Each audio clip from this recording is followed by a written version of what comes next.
श्रीमन्नारायण नारायण नारायण। बोलिए भागवत भगवान की जय। आप समस्त भक्त वृंदों को मेरा सादर प्रणाम। इस समय प्रस्तुत है श्रीमद् भागवत महापुराण चतुर्थ स्कंद अष्टम अध्याय के 61वें श्लोक से। विरक्तश्चेन्द्रियरतौ भक्ति योगे न भूयसा तम निरंतर भावेन भजेताद्धा विमुक्तये। इंद्रिय रतौ च विरक्तः।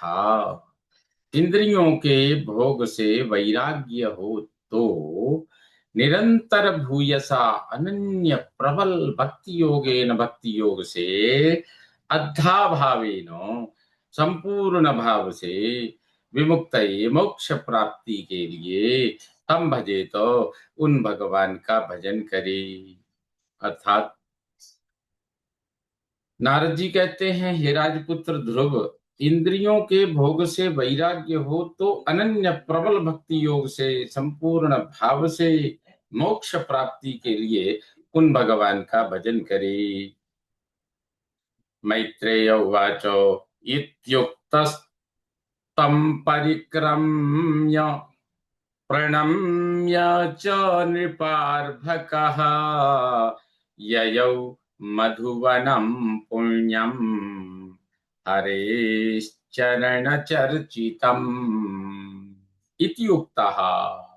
मैत्रेय जी कहते हैं, विदुर, नारद जी के ऐसा कहने पर नृपार्भकः राजकुमार ध्रुव, राजपुत्र ध्रुव, वह बालक तम परिक्रम्य च उन नारद जी की परिक्रमा करके प्रणम्य परिक्रम्य च प्रणम्य हरे चर्चितम हरि के चरण चिन्हों से भूषित पुण्यम मधुवनम ययौ पवित्र मधुवन में गए।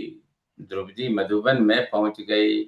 अर्थात कहते हैं मैत्रेय जी के, हे विदुर, इस प्रकार नारद जी के उपदेश से उपदिष्ट वह बालक ध्रुव उनकी नारद की परिक्रमा करके श्री हरि के चरण चिन्हों से विभूषित परम पवित्र पावन मधुवन में गए। तपोवनम गते तस्मिन् प्रविष्टोऽन्तः पुरं मुनिः अर्हितार्हणको राज्ञा सुखासीन उवाच तम्। तस्मिन् तपोवनम गते, उस पवित्र तपोवन यानी मधुवन में ध्रुव के तपोवन में जाने पर मुनि ही अंतःपुरम प्रविष्टः, मुनि नारद जी राजा के अंतःपुर में यानी ध्रुव के उधर उत्तानपाद के यहाँ पहुंच गई।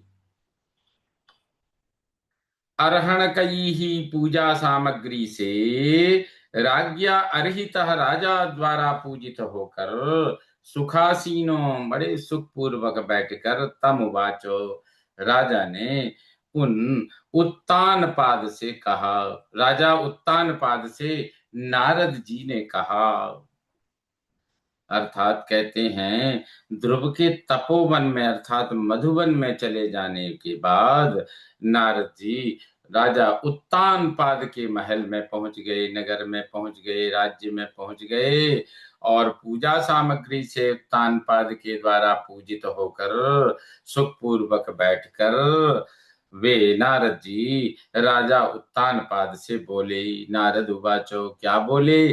राजन किम ध्यायसे दीर्घम मुखेन परिशुष्यता किम वा नरिष्यते कामो धर्मो वार्थेन संयुतः। दीर्घ मुखेन परिशुष्यता, देर से सूखते मुख से, किम ध्यायसे, क्या सोच रहे हो, किंबा अथवा धर्मः वा कामः अर्थेन संयुता, धर्म या काम या धन के साथ रिष्यते ना, कोई कम तो नहीं हुआ है। नारद जी कहते हैं राजा से, कहते हैं देर से सूखते मुख से क्या सोच रहे हो? बहुत देर से हम देख रहे हैं तुम्हारा मुख सूख रहा है, मलिन हो रहा है, क्या चिंतित हो, क्यों चिंतित हो रहे हो? क्या धर्म या काम या धन के साथ कोई कम तो नहीं हुआ है? कोई दिक्कत तो नहीं है? कुछ तुम्हारा छीन तो नहीं गया है, विनष्ट तो नहीं हो गया है? तो राजो वाचो, राजा कहते हैं, राजा उत्तानपाद कहते हैं, सुतो में बालको ब्रह्मन् स्त्रैणेन करुणात्मना निर्वासितः पंचवर्षः सह मात्रा महान कवि। हे ब्रह्मन, महान कवि पंचवर्षः, बड़े बुद्धिमान 5 वर्ष के में सुतः अपने पुत्र को स्त्रैणेन स्त्रीजित अकरुण आत्मना निर्दय चित्त मात्रा सह माता के साथ निर्वासिता मैंने निकाल दिया। अर्थात उत्तानपाद कहते हैं नारद जी से कि हे राजन, हे ब्रह्मन, हे नारद जी, बड़े बुद्धिमान 5 वर्ष के अपने पुत्र को स्त्री जित निर्दय चित्त मुझ ने माता के साथ निकाल दिया। अप्यनाथम वने ब्रह्मन् मास्मादन्त्यर्भकं वृकाः श्रान्तं शयानं क्षुधितं परिम्लानमुखाम्बुजम्। हे ब्रह्मन, परिम्लान मुख श्रियम, कुमलाने मुख वाले, कुमलाए मुख वाले, श्रांतम थक कर, क्षुधितम शयानम, भूखे ही सोए बने, बने अनाथम अपि, वन में असहाय हुए, अस्मतर्भकम, मेरे बच्चे को, वृकाह मां अंत्यो, भेड़िए न खा जाए, उसका अंत्य न कर दें। अर्थात नारद जी से तानपाद जी कहते हैं, हे ब्रह्मन, हे ऋषि प्रवर, कुमराए मुख वाले, थक कर, भूखे हुई सोए, वन में असहाय मेरे बच्चे को भेड़िए न खा जाएं। अहो में बत दौरात्म्यम स्त्रीजितस्योपधारय योऽङ्कं प्रेम्णारुरुक्षन्तं नाभ्यनन्दमसत्तमः।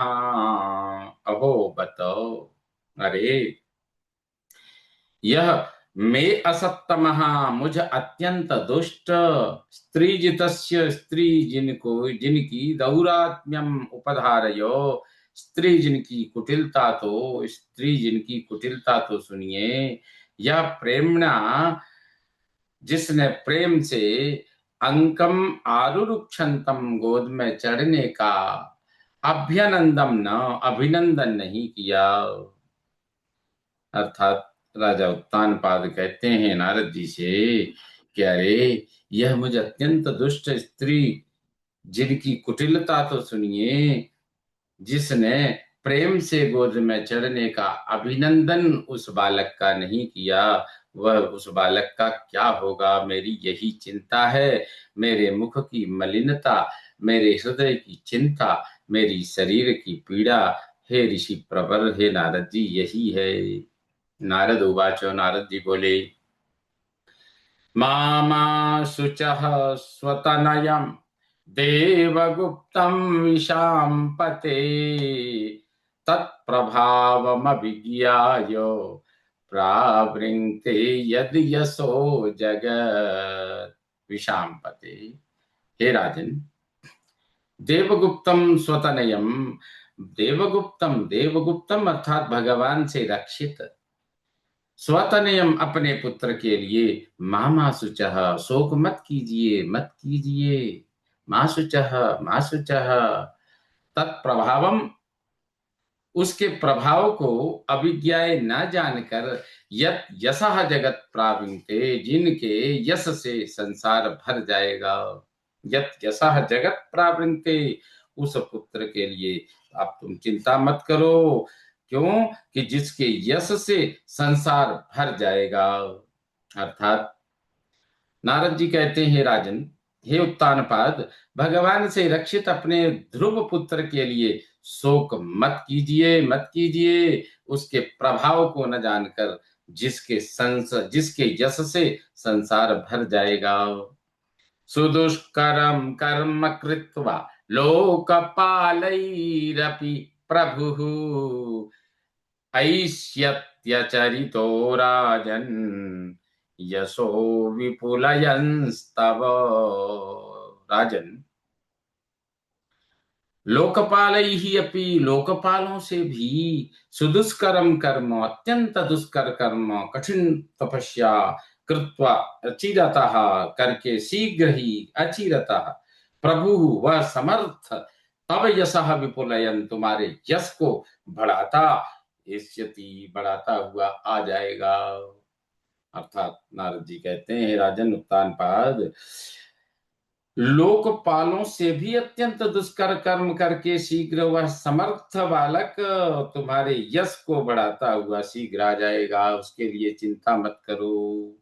मैत्रेय उवाचो, मैत्रेय जी कहते हैं, इति देवर्षिणा प्रोक्तम विश्रुत्य जगति पतिः राजलक्ष्मी मनादृत्य पुत्रमेवान्वचिन्तयत् इति देवर्षिणा। इस प्रकार देवर्षि नारद जी का प्रोक्तम विश्रुत्य कहा हुआ सुनकर जगती पति ही, सारे संसार के स्वामी राजलक्ष्मी, राजलक्ष्मी का अनादृत्य अनादर करके, एवं पुत्रम एवं अनुचिंतयन, पुत्र की ही बार बार चिंता करने लगा राजा उत्तानपाद। अर्थात कहते इस प्रकार नारद जी का कहा सुनकर सारे संसार के स्वामी राजलक्ष्मी का अनादर करके पुत्र की ही बार बार चिंता करने लगेगा।